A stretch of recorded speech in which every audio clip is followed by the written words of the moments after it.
Hi, I'm Tanya Terrell Sampong, and I like to read. There are a couple things that I like to read in the morning from the YouVersion Bible app, and one is the guided scripture, and they have a section called devotion. And I've been utilizing it to just kind of help me learn more about the Bible, and just decided to record some of my reflections because I'm sure I'm not the first person who has decided to try to take their Christianity a little bit deeper or their knowledge of the Bible and maybe confused because it's not like it's my first time reading through it, but I still have like a lot of questions. So I have a confession to make. Um, I didn't realize that we were created for God's pleasure, and that's what the devotion was on today. And um, I'd heard it before, but I wasn't really sure what it meant.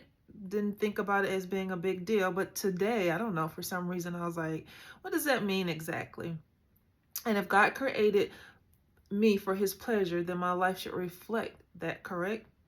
But how? Well, through worship. And the devotion went on to say that worship is the orientation of our entire life, to live in awe of who God is and what he has done for us. And I was like, wait, what? What does that mean? So then I was like, okay, I just really thought worship was singing, praising God in church.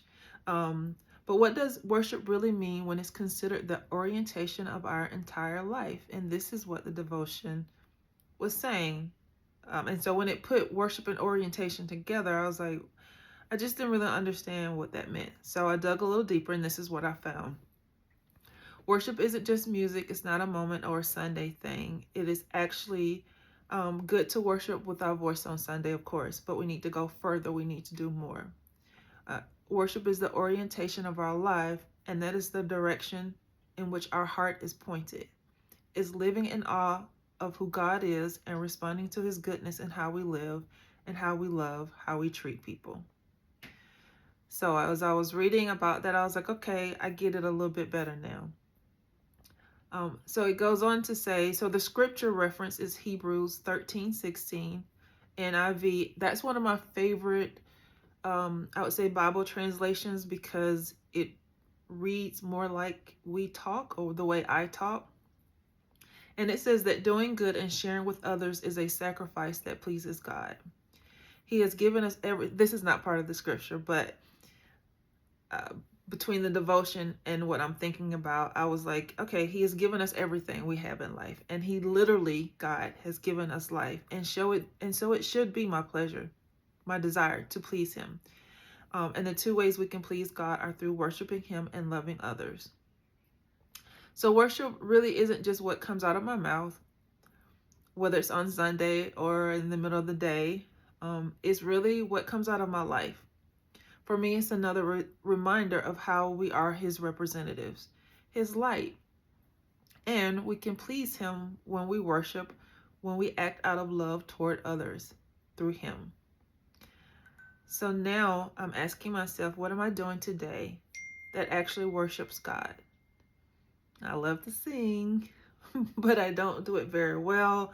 And I realized, I always kind of knew I had more responsibility, but I feel like this solidified it, or it helped to reinforce that I have more responsibility than just singing his praises. Today's challenge is simple. When we see someone in need, we need to pause. We need to help.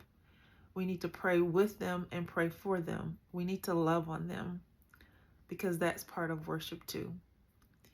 If you've got any feedback or if you have a different take, I'd love to hear about it. I'm not saying my way or understanding or interpretation of worship and what it means for us to please God or be here for his pleasure is the right way. This is what, my research, this is what my reflection is. So peace, love, and joy.